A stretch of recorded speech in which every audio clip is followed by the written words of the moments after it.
didn't grow up wanting to be a coroner. No kid does, I guess, really. I actually wanted to be a doctor, but since I didn't have the grades for medical school and I still wanted to turn my love of anatomy into a career, I decided being a coroner was my best bet.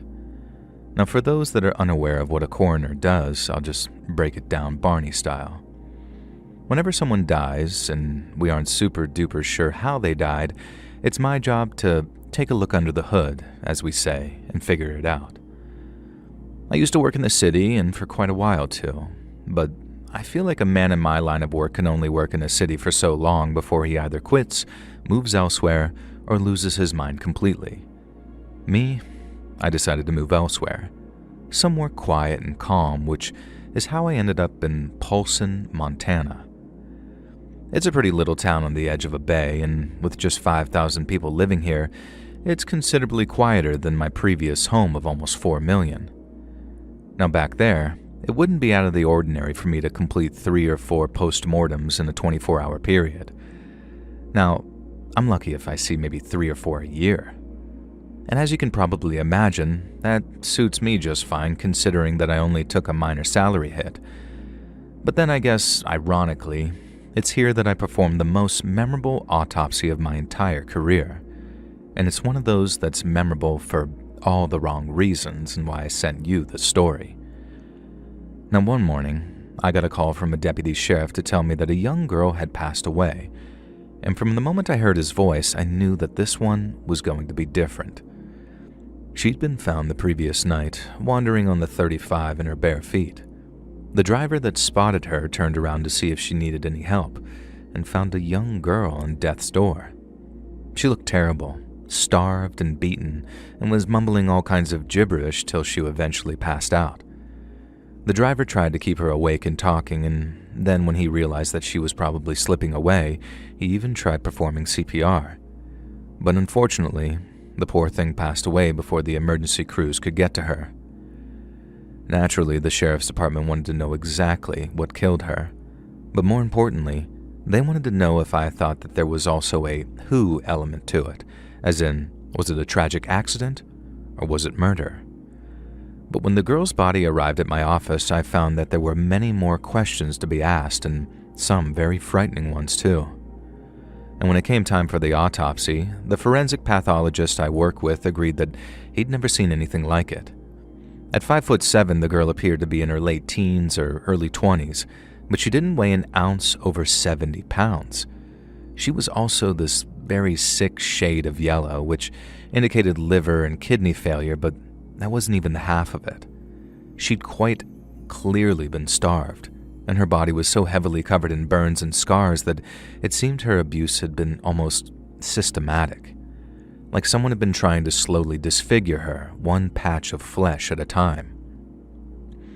We discovered the girl's eyes had actually been gouged out, and that her finger and toenails appeared to have been completely and deliberately removed. There was also evidence someone had tried to either torture or sterilize her by piercing her abdomen with some hot wires or needles. The technicians collected swabs and samples, and then the pathologist proceeded to cut that old distinctive Y shape into the chest of the deceased. And the effects of her starvation were evidence of the girl's organs, yet bizarrely we found quite a sizable amount of partially digested organic material in her lower digestive tract.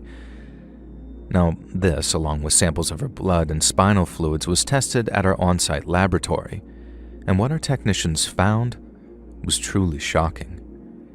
The contents of the girl's stomach turned out to be a mix of 2 very distinct varieties of fungi, fly agaric and the suitably named death cap. Now the death cap needs no introduction, as I'm sure you know. It does what its name suggests. Some might say that fly agaric is also suitably named because while ingesting it won't make you fly, it does have intense hallucinogenic effects on those who use it. The implications of its presence terrified us. And when it came to writing up the post-mortem, we almost didn't want to believe our own conclusions. Judging from the bruises around her wrists, ankles, and neck, someone had kept the girl prisoner, and the level of starvation suggested this had been for a considerable amount of time. During this period, She had been systemically tortured and maimed by someone exceptionally sadistic. Then, once she was hungry enough to eat just about anything put in front of her, the girl's captor fed her a fatal mix of mushrooms and just let her go. Even if she was still in possession of her sight, we judged the girl was far too weak to have mounted any kind of serious escape attempt. So either something inconceivable occurred and she wandered free from captivity, or her captor deliberately set her free. She spent her final hours wandering through the woods in what must have been complete confusion and unimaginable agony.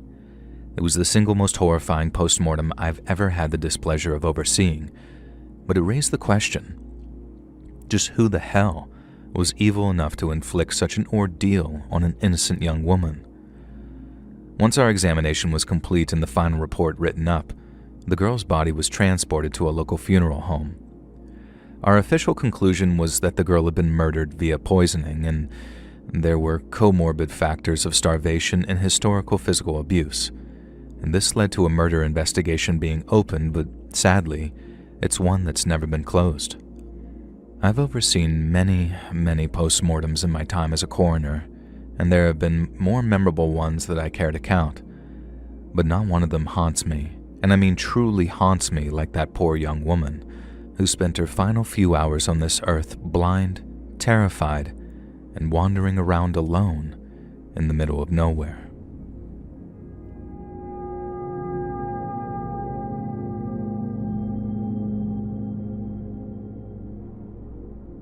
Ever since I can remember, I've always been into post-apocalyptic movies and TV shows. That's no exaggeration either. The first movie I ever remember watching was a Peter Graves one from the 70s called Where Have All the People Gone? It's about a mysterious natural disaster, a solar flash that turns like 90% of people into ash and leaves everyone else to wander this deserted, dead landscape. If I watched it nowadays, I'd probably think it was pretty lame, but back then, it was the coolest thing I'd ever seen. I mean, Mad Max was awesome too, but the idea of people disappearing seemed like it'd be sort of strangely peaceful. Now cut to about 15 years later, and I don't have to look far to understand my fascination with abandoned places. And throughout the summer of 1996, me and my buddy Stan started ticking off as many Texas ghost towns as we possibly could. We visited Mesquite over in Borden County, and then we hit up Best and Reagan and Langley over in Valverde. We'd walk around, take pictures, drink a few beers, and then drive back home once we were back under the limit again. And you might think once you've seen one abandoned town, you've seen them all, but that couldn't be any further from the truth. Each one has something unique to offer. It's just that sometimes that thing isn't always good. So after Langley, me and Stan started looking up other places to visit. It wasn't easy back then. We didn't have access to the internet to just look these things up. So when Stan found a place, he called me up, excited as hell, and told me all about a little place called Lobo. Apparently water was found in the area back in the mid-1800s, and it became a watering hole for pioneers heading west. A railroad depot was established a few years later under the designation Lobo because of all the wolves that roamed around the area, and that's how the town got its name. By the late 20s, the town had almost 30 permanent residents, but more than 100 railroad workers that were stationed around the depot too. There was a hotel, a general store, and a bunch of other businesses. And then came the earthquake. Well, 2 earthquakes, and then the wells ran dry. Stan said that, and he swore this was no word of a lie, a guy called William Christ bought the whole place in the 60s. He opened up a general store and a gas station in the hopes of reviving the place and offered discounted rents to anyone who'd come live there. But then, weirdly enough, there was a weird kind of crime wave around Lobo, and then a bunch of Bill Christ's businesses all burned down one night, and he abandoned the place. That was 1991, meaning by 1996 the place had been abandoned for 5 years. But unlike a lot of other places, almost every building in Lobo was still standing. In fact, I'd say it was the most complete abandoned town we'd ever visited, and the closest I'd ever been to recreating the stuff I saw in Where Have All the People Gone. As you can imagine, I was absolutely over the moon, and so was Stan. It was like we'd walked straight onto the set of some post-apocalyptic survival movie. But little did we know, it was about to become part horror movie too. Because after walking around for no more than a few minutes, me and Stan had heard a sudden scream. It might sound dumb, but at the time, I looked at him and asked if he'd set it up. Like he'd, I don't know, paid someone to stop by and scare the crap out of me by unleashing some blood-curdling scream. But I turned to him, and the look of fear on his face told me all I needed to know. Since we'd heard Lobo was popular with urbex enthusiasts, some people who also appreciate abandoned places, we figured some other group had run into trouble, some obviously painful trouble by the sounds of things. So we did what we'd want anyone else to do if that was us in that situation, which was run to help. We ran in the direction of the screams, then as we got closer, we heard the sound of someone else cursing. I don't know about Stan, but I thought it sounded like whoever he was with trying to calm him down. He'd fallen, broken his leg, and his buddies telling him to keep quiet so he can concentrate. But it wasn't that at all. Stan yelled out, "Hang on, we're coming," at which point the person screaming started yelling, "Please help me," and all sorts of stuff. And we heard the other voice again too, and right away, I realized that we might have misjudged the situation. Something didn't sound right about the way that he was talking, but I could barely hear him over the screams. So I also didn't stop running because both me and Stan were still under the impression someone needed help. Well, they did. There was just no way that we could save them because the people making him scream found me and Stan before we could find the person needing saving. We didn't see the guy, we just saw some 6-foot monster wearing gloves and a crowbar, and then another guy, smaller, yelling at the bigger guy to get us. Now we turned on our heels and then sprinted all the way back to the car with that huge guy on our tail. But thanks to him being such a muffin, we were able to safely outrun him, and last time we saw him, he was in our rear view as we drove off. We called the cops from some gas station and then drove with some deputy all the way back to where we'd been so he could see exactly what we were talking about. We didn't expect anyone to be there when we got back, and we were right on that. But what was left was a lot of blood. We think someone was being tortured. Maybe for information, maybe just revenge, and the people who orchestrated it were obviously some very shady people. If they were killing someone out there, they'd do it just before fleeing, right? So it had to be torture, and just writing that out gives me chills. It was the first time that we'd run into anything like that while touring some abandoned places, and while it wasn't the last, nothing ever quite compared to the insanity that happened that day in Lobo.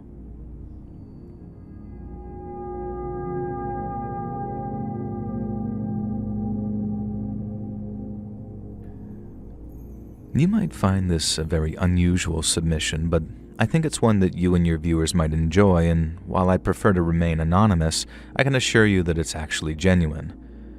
Now, without giving you my entire life story, I grew up in the United Kingdom, but my parents are Greek and Iranian. They met in London after emigrating, worked hard to make a life for themselves, and then had me. They pushed me to do well in school, consoled me when my attempts to become a footballer failed, and then were pleased as punch when I was accepted into Oxford University to study Greco-Persian history. Dad liked the idea of me staying in academia. Mom agreed, but thought that I should study medicine. Yet not long after I graduated, I got a letter from an institution known as the Government Communications Headquarters, who invited me to attend a job interview. Now, to the untrained ear, Government Communications HQ might sound rather boring, but let me assure you, it is not. That's because GCHQ is responsible for providing signals and intelligence to the government and armed forces of the United Kingdom. It was first established after the First World War, then during the Second, it worked on breaking German Enigma codes out of Bletchley Park in Buckinghamshire. Now, getting hired by them didn't make me some glorified IT guy. It made me, for all intents and purposes, a spy.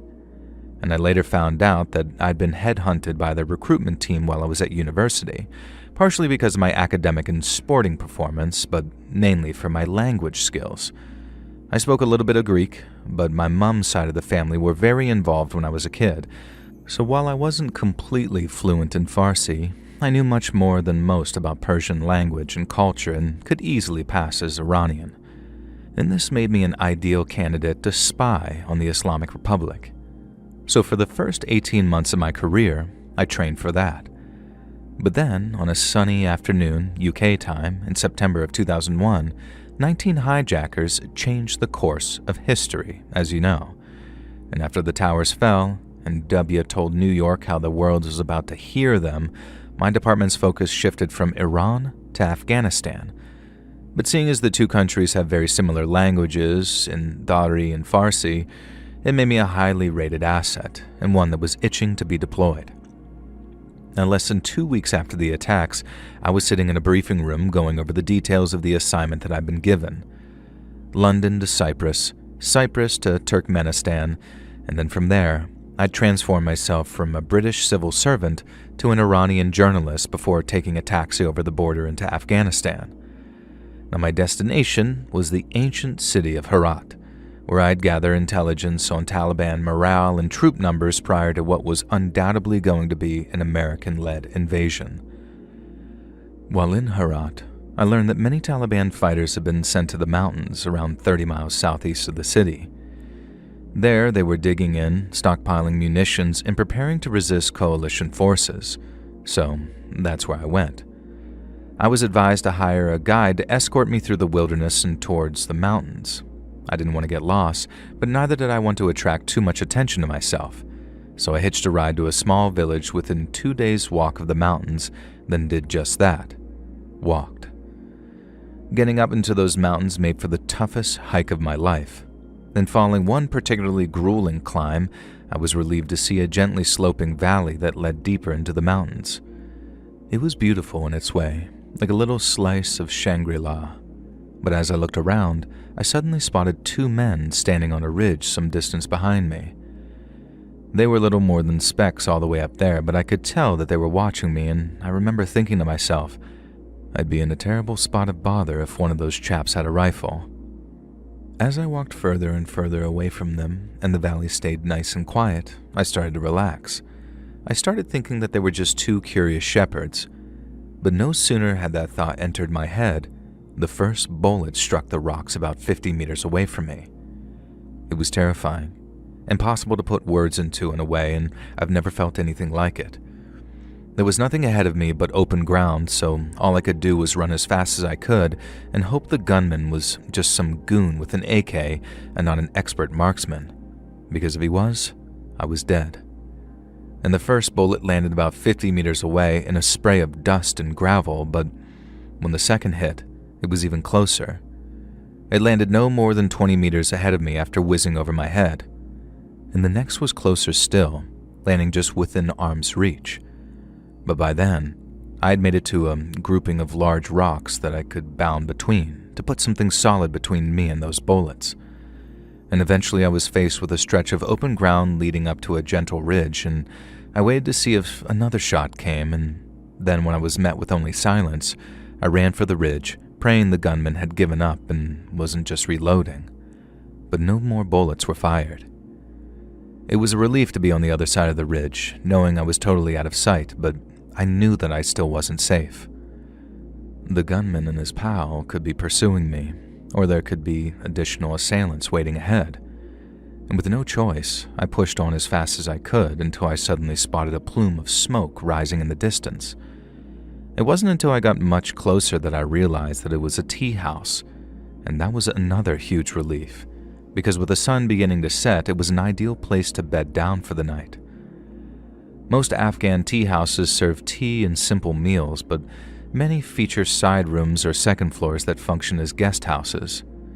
Guests are packed into one large room with nothing but a mat to sleep on, so it's not exactly the Ritz, but they serve as a wholesome shelter for travelers during the longer, colder nights and when the passes are blocked by winter snows. I drew some stairs after making my way inside, but after the owner rather loudly asked where I was from, my cover story seemed to lessen the tension. There was a clear interest in me, but I was left to eat and drink in peace. After a few hours of nursing cups of tea and talking with fellow travelers, I approached the tea house's owner regarding accommodation for the night. I was directed to a back room where, just as I expected, several other men sat on their sleeping mats which were placed around the room. The walls were bare, the floor was covered in a mosaic of carpets, and there was a large silver tea set in the middle of the room. But what really grabbed my attention was the Kalashnikov that sat in one man's lap. Some of the men seemed to recognize me from the tea house's main room and greeted me before telling the others who I was, or rather, who I wasn't. I ran with my cover and began asking their thoughts on Al-Qaeda, the United States, Osama bin Laden, while writing notes in Farsi shorthand on a notepad.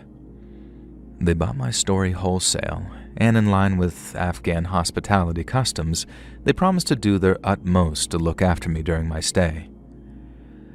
But then, after one of them asked me how my stay in Afghanistan had been, I couldn't help but mention the unfortunate shooting incident which had occurred earlier that day. Some of the men tutted and shook their heads, muttering "Badmashi," which means like criminals or gangsters. But as I described how the distant shots had come out of nowhere and I'd rushed forward into cover, I noticed the man with the gun shared a very sheepish look with another man sitting next to him.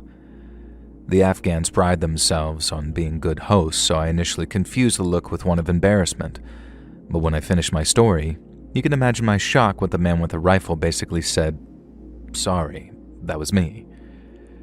He did it in a very long-winded, very Afghan way, with a "I shot at someone today, but it couldn't have been you," becoming "It might have been you," and ending with "It was probably you, and I'm sorry." And to understand how surreal this was for me, you have to understand the manner in which this man was apologizing to me. If I almost killed a man, if I almost orphaned his children and widowed his wife, I'd beg his forgiveness.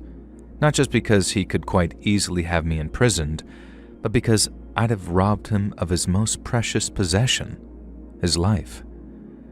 But that is a very Western mindset, because there are places in the world where human life is not nearly so highly valuable.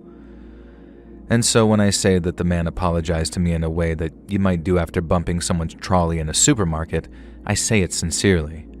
To him, his shots didn't hit me because God didn't let them.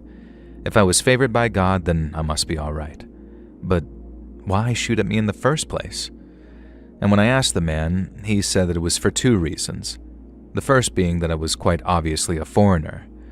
This utterly confounded me, as I'd spent months preparing and was kitted out in authentic and well-worn Afghan attire. Yet according to the gunman, he knew that I wasn't Afghan because, and these are his words, I didn't walk like it. And then since there was a good chance that I was some kind of American infiltrator, not far off, boys, the gunman decided that there was no harm in shooting at me. He says this to his companion, but his companion laughs and then says something to the effect of, "You'll never hit him at his distance, you're a terrible shot," to which he replies, "Oh yeah? Watch me." It was a bet. I was nearly shot and potentially killed over little more than a bet. The perpetrators were deeply apologetic and claimed that they'd never have shot me if they'd known that I was an Iranian Muslim, but it was still a very strange and very bitter pill to swallow that I'd nearly been killed to prevent a man losing face. And it was also a reminder that if they found out who I really was, I'd be in a hell of a lot of trouble. So instead of showing what I really felt, which was a mix of terror and relief, I acted calm as you like and told them God obviously had a plan for me. And both men were very pleased by my veneer of fatalism. But it was just that, a cover, as deep down I was more frightened than I'd ever been in my entire life. Yet thanks to my training, I'd learned not to show it. The group and I talked until the wee small hours of the morning, and I made notes on anything and everything pertinent. The two men even offered to walk me further up the mountains so I could reach Taliban positions in safety, but I departed before the call to dawn prayers while everyone was still asleep. I reached the Taliban positions, conducted a few interviews with their lieutenants and commanders, and all without having my cover even close to being blown. And then just a few weeks later, American B-52s were dropping bombs on them, all based on my intelligence reports. And I sometimes think about that tea house and I hope it survived the American bombing.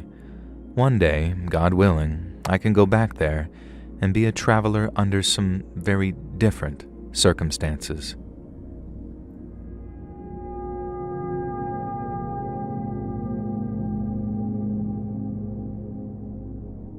On the rare occasion that someone asks me what I do for a living, my reply always prompts the same response every single time. I say, I'm a limnologist. Then they say, what the heck is that? So, in as few words as possible, I'm a scientist, and I study freshwater, meaning anything from lakes to ponds to reservoirs, and my job is to understand how they work as ecosystems. I'll measure how deep they are, I'll check their chemical composition, as well as taking notes of what lives in them, and if applicable, how it all changes with the seasons. I guess I'm a nerd for water, but I love my job for another reason, and that's all the field work I get to do. I've always been happier outdoors than indoors, so the fieldwork side of things was a big appeal when it came time to apply for jobs. I'm a regular visitor to national parks, but sometimes my work takes me out to some very remote places that are far from the beaten track. I'm talking lakes tucked away behind miles of logging roads, or ponds that are so deep in the backcountry that there's no cell service or gas station for miles and miles around. Now, once I arrive at my site, I'll haul my equipment from my truck, the depth sounders, water samplers, and oxygen probes, and then I'll take measurements of temperature and oxygen at different depths to build what we call a profile. It can be pretty lonely work, and obviously that has its own set of downsides. But then came one day when I learned that sometimes alone is better. So on the day in question, I had been out on the lake all morning pulling up sediment cores. These are really long, heavy cylinders full of mud from the lake's bottom, and analyzing them layer by layer can tell you the story of the lake's past. It was one of those remote southwestern lakes, Lake Walker in Nevada to be exact, where the road just kind of gives up points and turns into gravel. No one goes out there unless they've got a reason, and since there are a few good reasons to be out at some muddy lake in the middle of the desert, I thought I was alone. And by the time I got the last course sealed and logged, my arms felt like they were just about ready to fall off, and with the sun starting to dip behind the tree line, it signaled the end of my day's work. I sort of trudged back up the path to where I'd parked the truck. In it was my old field rig loaded with gear, data sheets, and a cooler full of samples. It was expensive gear too, so much so that it'd be cheaper to replace me than it would be my equipment. And so you can imagine my horror when I finally spotted my truck and saw that the driver's side window had been smashed in. I ran, convinced that some meth head had stolen tens of thousands of dollars worth of specialist equipment, and I could already see him flipping it for a few $100 and then smoking or injecting months of work into his lungs or veins. And then by the time I was terminated from my job, denied what I believed was my life's purpose, he'd already be robbing his next victim. I was catastrophizing, I suppose, these hypotheticals, panic-stricken at the idea of all that work amounting to nothing. But while I found a heck of a lot of glass all over the seats, there was nothing missing. In fact, rather than steal from me, whoever broke my window had only added things, not taken them away. Because underneath the windshield wiper, pinned in place by the plastic, was a torn scrap of cardboard on which was written, "We left you a gift." And by all estimates, my window had been broken by the fist-sized rock which now lay on the passenger's seat, and looking at it, I figured that was my gift. I distinctly remember being terrified that someone was about to step out of the nearby tree line, someone who'd been watching and waiting to give me more of their gifts. But thankfully there was no one. And then after sweeping all the broken glass from off my seat, I started on the long drive back to the dirt road that'd take me toward the highway. By the time I was moving again, I'd calmed down a little, but by then I was also just mad. I mean, who the hell sees a stranger's truck parked in the middle of nowhere and their first thought is, I'm gonna smash it? I figured it was probably just some dumb teenagers, bodies of men, the minds of children, with mile-wide cruel streaks to boot. And then as I considered the probability of the cops being able to catch them, I felt something moving against my leg. I thought maybe a fly might have gotten into the truck, so I sort of just jerked my leg a little to get it off of me. But the feeling didn't stop, and I realized that whatever it was way bigger than any fly. I then remember taking my eyes off the road and looking down at my leg, and that's when I saw what was crawling up it, and my heart nearly stopped in my chest. It was a bark scorpion, one of the most venomous in all of North America. That was my gift, not the rock, and despite my education and IQ, I hadn't realized until it was way too late. Every instinct told me to slam on the brakes and jump out, and try to bat it off my leg, but I was doing 60 down some winding road with one with no shoulder to speak of. I just remember gripping the wheel so hard that my hands hurt afterwards as I forced myself to breathe, and when they say that time slows down in those sorts of situations, I didn't know how true that really was until those moments. Each second stretched out like a rubber band as I watched that scorpion slowly crawl up my leg, and as each one slipped by, I watched the scorpion edge closer and closer to my groin. I managed to ease off the gas, signal and roll to a stop on a narrow gravel turnout. My heart felt like it was going to explode in my chest as I shifted into park, and then I unbuckled my seatbelt, opened my doors smoothly and slowly as I could. I stepped out one leg at a time, and then after raising the fabric from off the skin of my thigh, so as if it sort of stung it would penetrate my skin, I began to shake my pants till the scorpion fell and hit the ground. I practically jumped back into my truck and slammed the door again, but when I did, I was hit by this wave of relief and spent the next few minutes with my head in my hands. I don't think that I've ever been so terrified in all my life, and to this day, I struggle to think of a time where I felt more panic-stricken.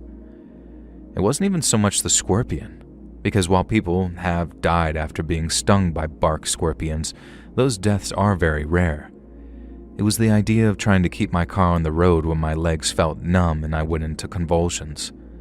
Then if another truck or car drove by, and I might as well have finished that day in several more pieces than I started. I told the guys back at the office about what happened. I needed no encouragement to file a police report because God knows I didn't want whoever left that scorpion in my car to get away with it. But I also knew that there was a very slim chance anything would come out of it, so I wasn't surprised when months turned into a year and I didn't hear back from the cops in Nevada. To this day, I sometimes catch myself wondering who the hell would do something like that and why, but I think deep down, I know. My grandpa used to say some folks were born with the devil in them, and while I have a more scientific explanation, it doesn't make it any less digestible. Some people are just bad, and there's nothing anyone can do about it.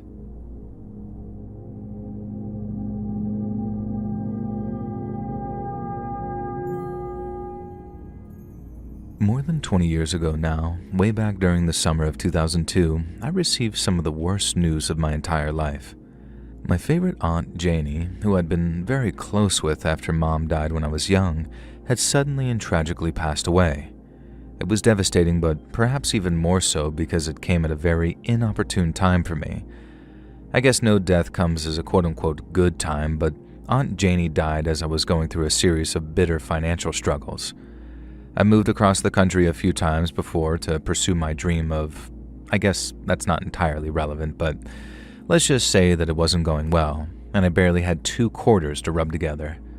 I couldn't afford a flight, and I really didn't want to leave my car alone for days because it had almost certainly been stolen by the time I got back. And so, not wanting to miss the funeral for fear of forever regretting it, I decided that I was going to drive almost 3,000 miles from Newark, New Jersey to my hometown of Sacramento, California. And sometimes when I look back on it, I wonder what in the world I was thinking, embarking on a 6,000-mile round trip. But at the time, it made perfect sense. I hated living in Newark so bad that I'd have done anything to get away for a while. Now, nothing against the city itself, it's not nearly as bad as some people make it out to be, but my living arrangements left much to be desired, and for multiple reasons, too. I also figured that since I hadn't really seen much of the country I lived in, it was a great excuse for a road trip. Then, and this is probably the craziest part, I figured that I might buy an RV while back in California, assuming that I got some inheritance money, and I'd drive that back to Jersey instead. And like I said, I'm not really sure what I was thinking, but my idea of that road trip and the reality of it would turn out to be very different. On the third day of my journey, I'd reached the western side of Wyoming. I just stopped in a little town called Lyman for a light lunch and then planned to stop for gas in a place called Evanston before crossing over into Utah. But after maybe 45 minutes of being on the highway, I spotted a small town on the horizon, one that I was pretty sure not Evanston. And I remember slowly as I reached the town limits while thinking, well, might as well top off my tank here if possible, and I started looking around for a gas station. But then, rather than wasting time driving around in circles, I figured that I'd just ask someone for directions. The place had an old-timey vibe about it, and a bunch of stores had signs that looked like they were in Swedish or maybe German. And then aside from a couple of rundown houses, it was honestly picturesque. People looked friendly, it had that wholesome small-town feel to it, so I didn't think twice about rolling down my window and asking a passerby for some pointers. Now, the first person I spotted was a middle-aged woman walking along the sidewalk carrying a few shopping bags. Now, I called out to her, and she walked over to my window, and then after a nice welcoming to the town, she told me that the gas station was almost smack bang in the middle of things, not far from town square. I thanked her and told her how pretty her town was, and she said that I was welcome, but then as I was driving off, she did something very out of the ordinary. She pointed her fist at me, with her index and pinky fingers raised, and then said what sounded like thin and gangly. She said it with a smile, and then turned her back and walked off. So at the time I figured it was little more than just like some harmless idiosyncrasy. And I also figured that I hadn't heard her correctly because there was no way that she said thin and gangly. It had to be something else. But then, what was up with that sort of devil horns rock gesture she made too? And as I drove toward the town square, I figured that I was probably just overthinking things. Maybe she had arthritis and couldn't make a whole fist while pointing. And then, whatever she said, the smile on her face suggested it probably wasn't mean or rude or whatever. And so with that in mind, I continued on towards the town square and the gas station. When I arrived, the gas station's pumps looked like they were from the 60s, and a smiling attendant had to walk out from the station to give me advice on how to use them. He was friendly about it, but he clearly took a great deal of amusement in seeing a millennial like me struggling to use something so outdated. Now, once I was done, I walked inside to pay him. I made a little small talk as I took my change, realizing that I hadn't seen any signage outside of town, so I didn't know what it was called. And the guy kind of chuckled, shook his head, and said, "Damned kids." But he never mentioned the town's name as he went back to reading his paper. I figured he probably wasn't the conversational type, so I just thanked him and turned and began walking back to my car. But as I did, I heard that weird phrase spoken a second time. Now, from behind me, I thought I heard the attendant say, "From thin and gangly." And he said it in the same way as you'd tell someone, "See you later." Now, I then said back, "Sorry, what did you say?" But not in a sort of confrontational or demanding way. I was just sure to stay as courteous as I could. But instead of explaining himself, the guy simply said it a second time, only that time, he said it so slowly that I could hear exactly what he was saying. "Von hinnen gangen." He didn't just repeat himself, though. He said it aggressively, almost like it was a warning. And if it was a warning, it was one that I didn't need to be given twice. I walked straight back out to my car, intent on getting the hell out of town. Something weird was going on, and I suddenly felt very unwelcome. When I stopped at some lights at the edge of the town square, I noticed someone gesturing to me from the sidewalk off to my left. He was waving gently and had a smile on his face, but by then I was so wary that I wasn't convinced his intentions were pure. I waved back cautiously, and then he started moving his fist in a circle as if to say, "Roll your window down." I didn't roll it down completely. Like I said, I was still kind of wary, but as soon as he saw the gap in the glass, he started pointing at me with his index and pinky finger, just like that lady did before yelling out, "Von hinnen gangen." I rolled my window up again, wondering what the hell I was thinking and rolling it down a little. The lights were still on red, so I had to just sit there and keep calm till they turned green. But in the meantime, the guy kept on yelling that weird phrase at me as loud as he could, and that wasn't even the weirdest part. There were people walking past him, a lot of them too, but they were either completely ignoring the guy, like he was sort of invisible or something, or they just sort of looked on and smiled at his outbursts, while some of them were even laughing to themselves as they passed. I was actually kind of dumbstruck for a second, so as the guy yelling started walking towards my window, all I could do was watch him and wonder if he was crazy or if something else was happening, something I couldn't explain so easily. But when he slammed his fist into my window, I was dragged out of that dumbstruck stupor. I began yelling at him to get the hell away from my car, but as I did, the car behind started honking since the lights had turned green. I just drove, and I'd have broken the speed limit if I wasn't certain that I'd end up getting pulled over by some weird cop who'd do who knows what, probably after yelling that weird phrase at me. And I know that's probably what you're thinking at this point. Like, why not call the cops or drive to the town's sheriff's office or police department? Well, to put it straight and simple, I was terrified. The last thing I wanted to do was hang out in a place that was just so bizarrely hostile, so I tried to flee. And so after I saw the light had turned green, I put my foot down, staying within the speed limit, of course, and tried making my way to the town's western limits. I was still shaken by the guy attacking my car, but my escape was going well, so I was able to stay calm. But then as I was confident that I was going the right way, 2 teenage boys jumped out in front of my car so suddenly that I had to slam on the brakes. I yelled at them to get the hell out of the street, but then, I'm pretty sure you can guess what they did next. Yeah, they pointed their fists at me in that same devil horn style salute, and then they each began yelling von hinnen gangen. Not quite in unison, but very loudly. I remember screaming in frustration as I backed up and tried to drive around them, but then they moved aside and blocked me again. I yelled at them for a second time to move out of the way, but they just kept on yelling those damned words at me with these big crap-eating grins on their faces. I knew I'd have to turn around and find another way out of town. I just couldn't run those boys over either. I wanted to, don't get me wrong, but you see my point. But then as I looked behind me to check if the street was clear, I saw a third boy running at my driver's side window, and he's carrying this big old stick in his hands. I knew what he was about to do with it, so I did my best to speed up my attempts to turn around. But I was too slow, and he was too quick. But he wasn't just quick. That kid was strong too, because when he sent that stick smashing into my window, it caused the glass to actually crack in a spiderweb pattern. Now I screamed, and the boys laughed, and then honestly I didn't try to run them over, but they were forced to duck out of the way as I put my car into drive and put my foot down again. They didn't just quit it either. They chased my car, running as fast as they could until I reached the town limits, and I kept looking up into my rear view, watching them run right down the middle of the street. A couple of grown-ups were walking around, but they didn't seem to pay any attention at all to those boys as they ran screaming behind my car. I distinctly remember yelling, "What the F is wrong with this town?" as I finally hit the open highway, trying desperately to stop from breaking down completely.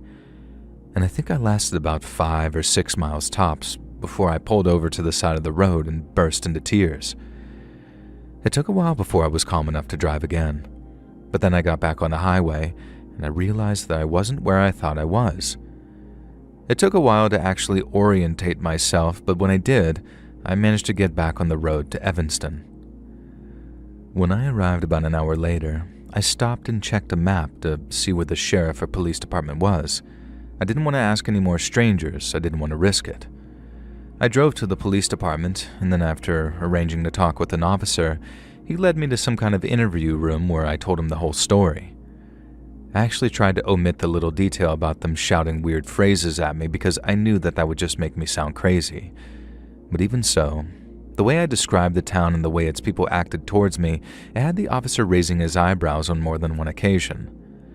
When I was done, and I was practically begging him to do something, he asked if I was okay to wait for a while because he needed to go talk to the chief. I got ready to wait for a while, because stuff like that nearly always takes an annoyingly long amount of time, at least in my experience. But then no more than 5 minutes went by before the chief appeared in the department's waiting area and asked if he could speak with me. Now, I could tell just from the way he greeted me that it wasn't going to be good news, but hearing it was surreal to say the least. The chief said I wasn't the first person to fall afoul to what he called Germantown, and I probably wouldn't be the last either, because hating and shunning outsiders was practically a proud old tradition over there. And I told him about the weird phrase they'd been yelling, the von hinnen gangen, which turned out to be some sort of archaic German way of saying, get the hell out of here, as well as the attacks. The chief said that I was lucky not to get worse, because he'd known folks to need medical treatment after accidentally driving through there. Germantown wasn't the place's actual name, its occupants called it something else. But the whole being mean to outsiders thing started way back in the 1800s, I guess, after someone brought some plague into the town. They were already super old school religious and had a lot of superstitions, so after that it became tradition to just sort of shoo away outsiders. I asked if it had happened before, and worse too. Why hadn't anything been done about it? I thought the answer would be a complicated one, but it wasn't, because all it boiled down to was a small town banding together and putting up a wall of silence. The most the county had ever been able to pin on anyone was a disorderly conduct charge, because local law enforcement essentially refused to do anything about crimes perpetrated on outsiders. I could try to gather evidence for litigation, but without witnesses, there wasn't a case. And so according to the police chief there, the best thing that I could do for myself was to get in my car, keep on driving to wherever I was going, and just try to forget it ever happened. Now anything else would only bring on more trouble. And I couldn't believe what I was hearing. I mean, call me naive, but I thought that there was a common law in this country that meant that people couldn't just get away with stuff like that. But obviously I was wrong. The chief said everyone in Evanston always avoided Germantown like the plague, or if they did drive through it, they made damned sure not to do so with a low gas gauge, and they never, ever stopped. Now, I made it to my aunt's funeral, but I never did buy that RV. I ended up flying back to Newark, grabbing my things, and then flying back to Sacramento to live with my dad. There's a whole other story to that, but let's just say that what I experienced in Germantown had me reassessing what was important in life. We kind of normalize cities as being dangerous places, or just accept certain neighborhoods or streets being tantamount to a sort of no-go zone. And I guess I didn't realize that that same thing applies to small towns, in the middle of nowhere, too. Hey friends, thanks for listening. Click that notification bell to be alerted of all future narrations. I release new videos every Monday and Thursday at 9 p.m. Eastern Time, and there are super fun live streams on Sundays and Wednesday nights. If you got a story, be sure to submit them over at my email, letsreadsubmissions@gmail.com, and maybe even hear your story featured on the next video. And if you want to support me even more, grab early access to all future narrations and bonus content over on Patreon, or click that big join button to hear about the extra perks for members of the channel. And check out the Let's Read podcast, where you can hear all of these stories and big compilations located anywhere you listen to podcasts. I also have a true crime channel called Saturn Soul. All links in the description below. Thanks so much for listening, friends. Oakley dokley. See you next time. Yeah.